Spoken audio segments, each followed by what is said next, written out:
Human trafficking. For many of us, those words bring to mind something that is happening somewhere else, another country, another city, someone else's community.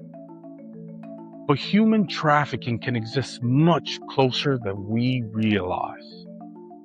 And perhaps one of the reasons it remains so difficult to fight is because many of us don't fully understand what it looks like.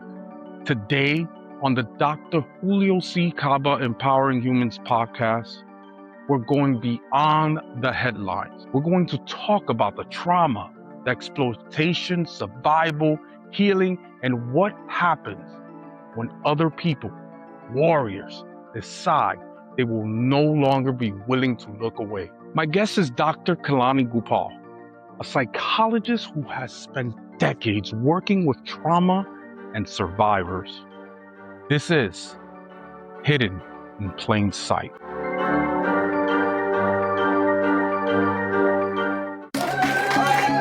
Repeat after me. I am powerful. Hi, I'm Dr. Kalyani Gopal. I'm a clinical psychologist and a forensic psychologist. And I specialize in neuropsychology, which was my doctoral degree. And I work in the field of mental health and mental illness. And I've been doing this for the past 35 years. Graduated from the Alliance University in California, but began my doctoral studies in Vanderbilt University in Tennessee. Segued into child sexual abuse actually after my first case came in Vanderbilt when I was a doctoral student. And from there, I guess the rest is history. And I've been working in the field of child sexual abuse and adult sexual abuse, rape, etc. since then. Credentials can tell us what someone knows, but they don't always tell us why they know. And when I asked Dr. Gopal what led her into this work, her answer wasn't academic. It was personal. Beautiful, beautiful, the work that you're doing. I mean, it's needed, it's important. And now we're seeing in society it's more important than ever, right? We're understanding how big this problem is. It's finally catching the eyes of everyone. So it's funny, I get to meet you. I am, I don't know if you call it victim, or I was sexually abused. Very open about it. So yeah, it's amazing what you're doing. Thank you for what you're doing. So why that category? Why so much passion in that category? It's because I think I had an older sister. She passed away. But my older sister was sexually abused as a child, and she protected me. So we grew up with a lot of nannies, a lot of babysitters, because we grew up in the army. And in the army, you had cooks, you had everybody else in the house, and my parents would go for, the army parties and so forth, little knowing that we were in any kind of danger. They didn't think about those things in those days.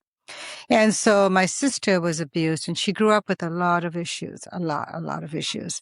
And I grew up with her, trying to protect her my whole life. I was 2 years younger than her. I was just an infant at that time, and she was, a year old or 2 years old.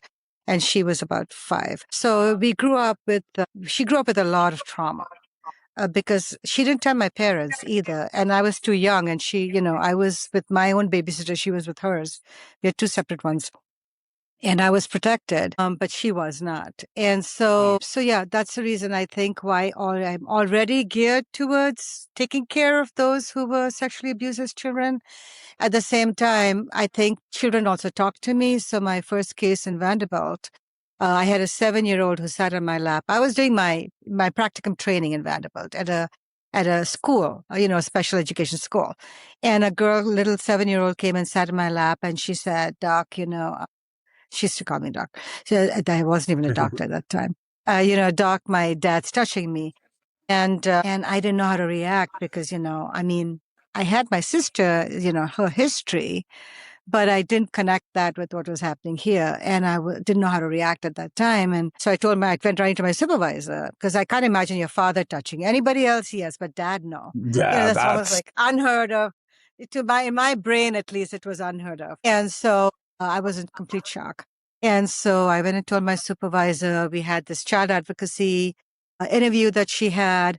And a sad story because the dad ended up shooting himself after admitting what he had done. He said, I'm sorry. I'm sorry I did this to you. I'm a bad person. I'm evil. I should never have done this to you. And essentially, what I heard was he shot himself and, case was closed from there. But that segued to all these other cases so I started getting a lot of kids who were talking to me because they wouldn't talk to anyone else, but somehow they were gravitating and talking to me. And I think part of that early history is my own sister's history that sort of made me more attuned to what was going on in trauma and other people's life, but also led me to my work in trauma. Something I want us to remember throughout the episode. Behind the terminology, behind the research, and behind every statistic, there is a human being. And trauma doesn't simply disappear when the event ends. Sometimes the mind has to find its own way to survive. I'll have my nightmares, I'll have my fears, I'll have my trust issues, I'll have my controlling issues. So I came up with something that's called child sexual abuse syndrome. And I wrote about that. I haven't published it. I just didn't have time. I was working like crazy and raising my kids, but I'm going to publish it at some point. And it's in the book. Raising the kids. I'm going to do it sometime.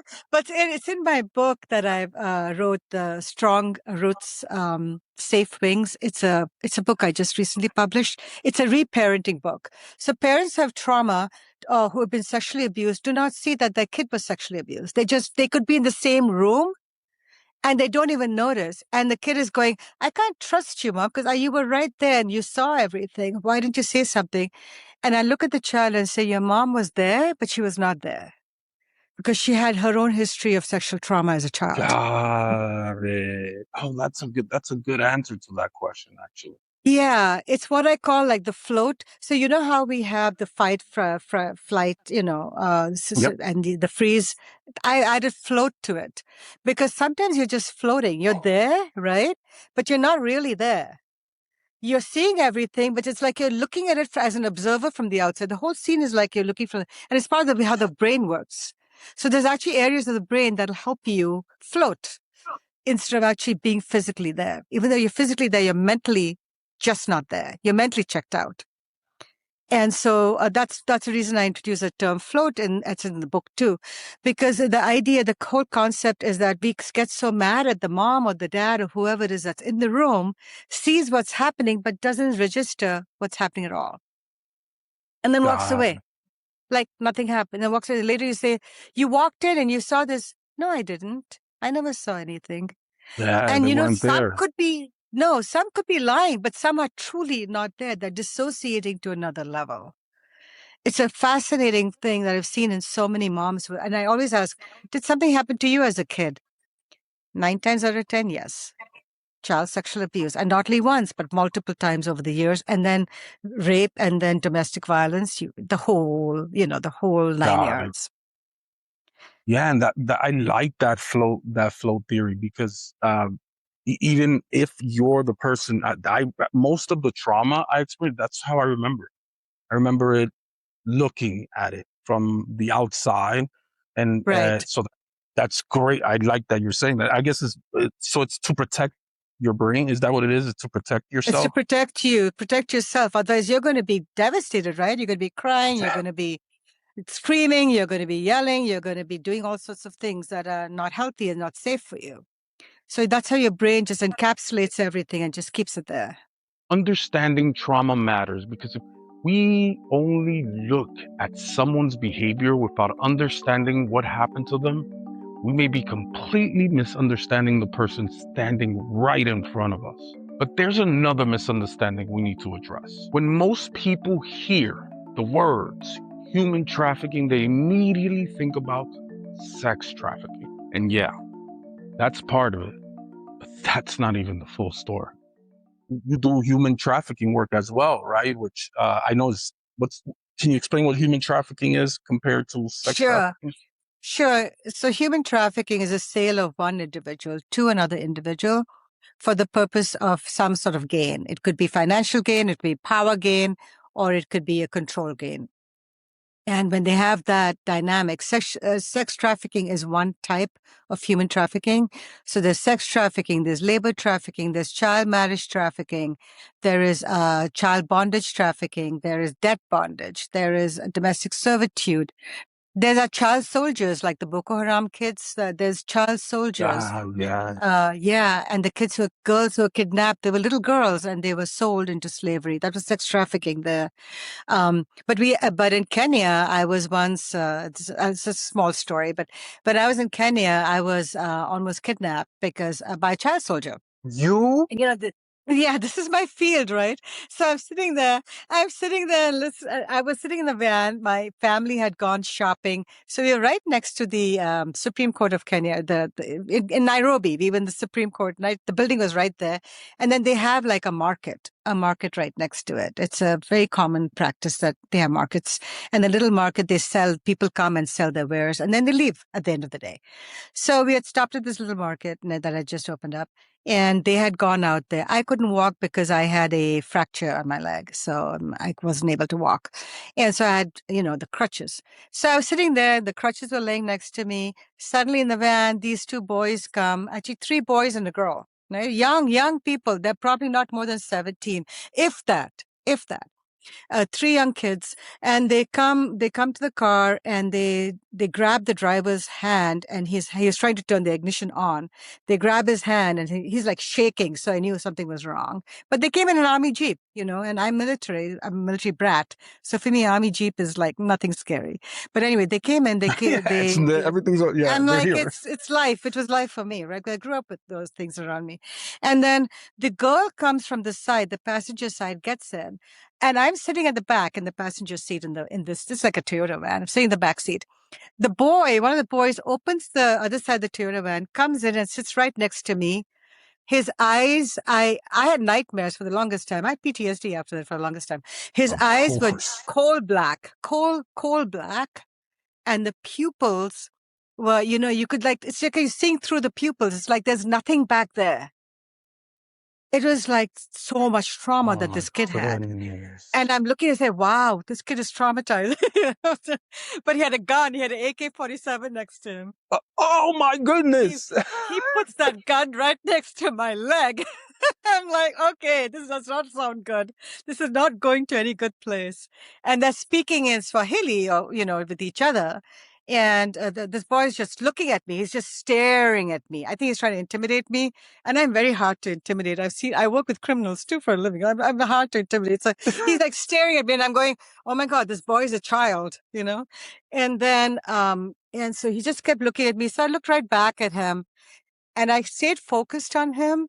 And I bent down and you're still looking at me. So I was bent down and I pulled my crutch. So my crutch is like a silver crutch.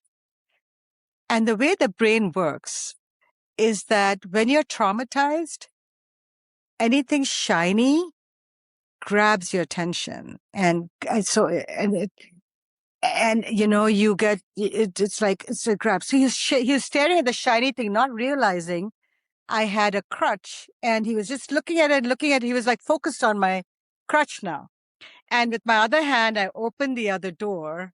And don't ask me how I ran because I was supposedly fractured. So, but anyway, I literally jumped out of the van and I ran. Oh my goodness. You have really been touched by your field. Like this is, wow. Yeah. I don't know. Do you, and this might be it's more spiritual. I don't know if you're spiritual or not. I don't, but I am. Do you think do you think you were born for this type of work? Like this was the reason they put you here? Well, if I look at my life trajectory, it does seem like it because everything I've done is healing, right from when I was young, right? So always protecting those who were injured. You see, when we broaden the definition, we begin to understand the scale of the problem. Trafficking isn't one story. It could take different forms, happen in different environments, and affect different people whose circumstances may look completely different. And for Dr. Gopal, This isn't something she discovered recently. Now, her connection to this work goes back decades. Human trafficking, I guess I started working in the field when I was like maybe 18, 19. I didn't know I was working in the field. I didn't know. I didn't know at that time. We never called it human trafficking. What was it before? We What did just, they see it? these were girls who were like incarcerated and they were disappearing during the night or the day. And I was collecting data on self-concept with the incarcerated girls. So they were my age. I was their age. They were like 17, 18-year-olds, you know? And you were so wait, they were going missing? They were just They were, gone? yeah, because it was the capital and they were, it happens in every capital city. Washington, D.C. has what we call a kiddie track. Well, no, what is that? So there's a kiddie track is where little girls are being trafficked. In Washington? So we have it everywhere. Every capital has it, by the way. You see, that's the thing that amazes me, that there's a lot of information that we don't all know. I don't know how are these things so hidden right in our faces. Plain sight. That's what we call it. Human trafficking is hidden in plain sight. It is, and it drives me crazy when I hear these stories like what you just mentioned. Because how can we not see it? How is it so hidden? How are there so many evil people that can do this, and no one is in a room of people that are in this industry doing this bad thing? How is there not one person that goes, no, I have to do something about this? You know, like what? How do you? There are, the sad thing is that there are many people who are really great and do great work in the field. The problem is the criminals are at least 10 steps ahead of us. My God, it's horrible. And if one girl is gone, they'll get another, and then another, and then another. And so it's so lucrative that a child can give them 10 to 20,000 a month. Whereas if they sold drugs, it would be gone. So the cartels have gotten very involved with this. Second largest criminal industry. Jeez, I mean, it's a shame. It's such a shame, because it really is. How do you? I don't know. How do you come back? Being sexually abused is horrible, right? That's one thing. But how do you come back from being trafficked? How do you? How do you come back and see the world and society as something that you can operate in normally? That changes you. Absolutely changes you. And I've seen these women, especially in rural areas, right? Cities, we know. City, the girls are a little bit wiser. But in the rural areas, in the semi-rural areas, these girls are bored. The boys are bored. The city lights are more attractive. So what they do is they think they're going for a party. They go there, but they'll have an edible, which is mixed with something else. And, next thing you know, they're unconscious. They are being raped. Oh, my goodness. And then they're sold from one person to another. That is horrible. I don't understand. I can't. I know. I'm sorry. That. Yeah. No, not you. I'm glad that we have people like you that are at least a part of a solution that is great. So no, don't say sorry. This has to be heard. But it is just horrible. A human being sold, to me, is like it's disgusting to be a person that can even do that to someone. It's just so. What can you tell parents, since you've been around this a while? What can you tell parents to look for with their daughters and even sons, right? Like, even sons. Yeah. Parents think sons are safe, but they're not safe at all. So this is what I tell parents to do. I say, look for 4 things. 1, your daughter's grades suddenly change. She becomes more volatile, more anxious, more afraid, secretive. She changes from the very open, happy kid she used to be to a somewhat withdrawn, and people think it's all teenage years, right?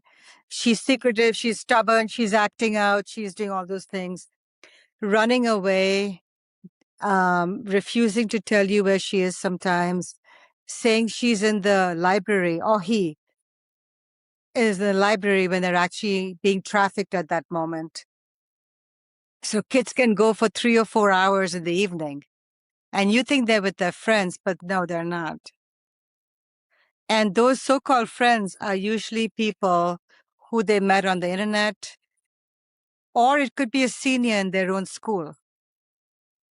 And then they feel really important because I'd love to have a senior call me as a middle schooler, to a party. That feels so important. And so they don't want to tell anyone because then they lose that connection. Got it. So and it's horrible. So it's the way we're teaching our kids. I think on what to go after, like you said, after the lights, after that type of light, that's kind of driving them right into the hands of these criminals. What I'm gathering, do these kids know they're in trouble? Like, do they know? Are they aware usually? Like, I'm being trafficked or I'm in this No. danger. They don't know. Kids never, even adults, if you tell an adult you've been trafficked, they're like, what are you talking about? So they, in their minds, they're doing something good. So for example, I have this case a while ago where she was in a relationship with this man. He convinced her that her family didn't care about her, that he was the only one who loved her to pieces, and couldn't live without her. So she moved in with him, and he was living in his mother's house. And so, true story. This is a true story. And so so the mother kicked the guy out because he's being disrespectful. And so he took this girl to a hotel, and they didn't have the money for the hotel. So he was hovering around the hotel outside, looking for customers. Oh my God. And then he basically pimped out this girl for nights at the hotel. And this went on for 3 years until she finally was done. And then she called us for help. And which is of the types you've mentioned, which is the one that's like the highest, that happens the most or has the highest numbers? I think it's organ trafficking and labor trafficking. Did you say organ trafficking? That's happening as well. So they're stealing people to take their organs. Especially now, the reason why I say it's probably the highest now is because we have so many wars around the world. And so I always worry that for safe passage, one member of the family gives up their kidney or some organ. Oh man, you opened up my eyes to something I didn't even know. Yeah, I mean, people talk about shock and awe. They talk about all these wars and these bombs, and I'm going, how many people are being trafficked in the process? There is something powerful about helping someone rediscover value that another person tried to take away. Rescue may remove someone from danger, but healing is about rebuilding what exploitation attempted to destroy. Trust, identity, dignity, and the belief that a different future is possible. And when I asked Dr. Gopal about her own experience in the fight against trafficking, she took us back to where the journey began. Now let's talk about you. How about these? So you said you have an organization where you've helped some of these people. You said 87. Yeah, I have a nonprofit. It's called SAFECHR, which is Safe Coalition for Human Rights. So it's SAFECHR, and the website is safechr.org. And I opened that up in 2014 when a group of women actually came to an annual conference. The IPA, the Illinois Psych Association, had and they had the annual convention. And we had about maybe 4 or 5 women in the room who were on the panel, and they're all survivors. But in the actual room as participants, I may have had 6 people at best. Next door, I had a HIPAA session going on. So that session was going on and my session was going on. All the psychologists, majority of them who had shown up for that session were at that session, and there were only 6 people in mine. The women felt so victimized. It's like secondary victimization, right? You haven't been heard the first time. You're not being heard the second time. Like, what is your value? What is your worth? So they were in tears because they had dressed up, they had bought outfits. They wanted to look good. They're going to see a bunch of doctors. So I took them for lunch. And then I promised them, I said, next year the whole world will hear you. And you have to keep that promise. So I went to a bunch of nonprofits in Chicago that work in the field of trafficking. And they all kind of basically said, if we become your fiscal sponsor, what do we get? And my friend told me, Dr. Chandler, she said, I think you're being labor trafficked at this point. It kind of sounds like it. Yeah, so I was like, no, I don't have anything to offer you in exchange. And so I was pretty devastated, actually. I was really sad because I really promised these ladies. So she took me to the downtown building, which is the Attorney General's building downtown. And then the Secretary of State, actually. So we went down there. We came up with a name. We registered ourselves. And then that's how Safe Coalition of Human Rights came about. We came up with the name on the spot. And then we had the conference 6 months later. I had the conference. And everyone said to me, well, we don't want to be part of the conference if it taints our name. And I was like, fine, I'll do it myself. Yeah. She was there, of course. I was like, I'll just do it myself, forget this. And so I did the conference. It was such a major success.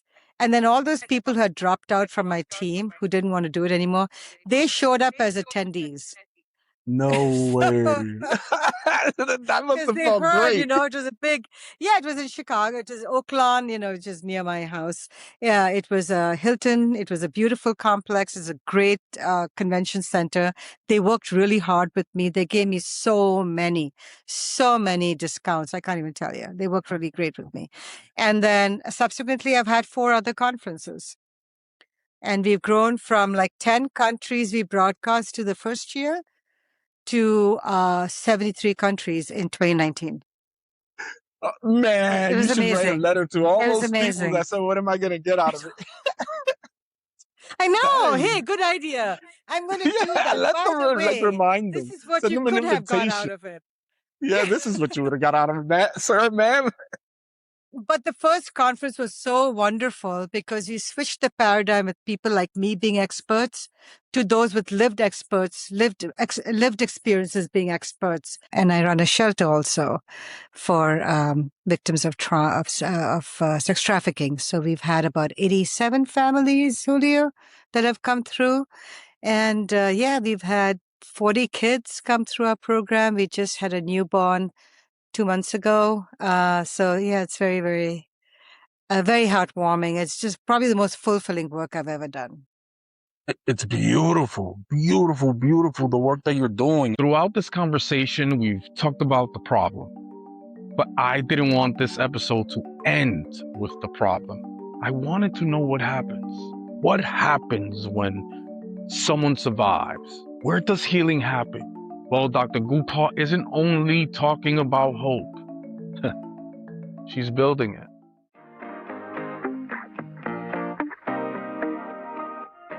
So we have a project where right now we have just 6 beds in a small house, but we're upscaling to a 40-bed facility.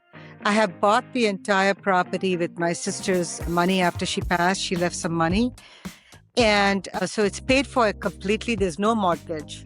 But we have to raise $750,000 for the rehab process. And so we are doing a fundraising campaign at this point. It's for women. It's for moms and kids. Yeah, women or even single women who are trafficked. Yeah. And how would they donate?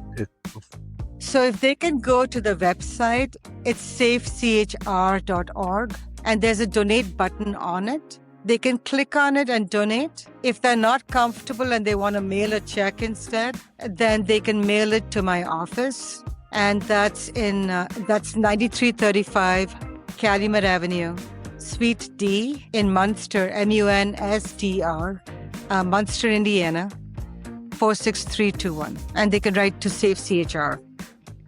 Wow. Amazing, amazing, amazing. You see, another, you just have so many things you're doing. Thank you for that. And that's where awareness becomes valuable. Not because watching one podcast suddenly solves human trafficking, but because education changes what we notice.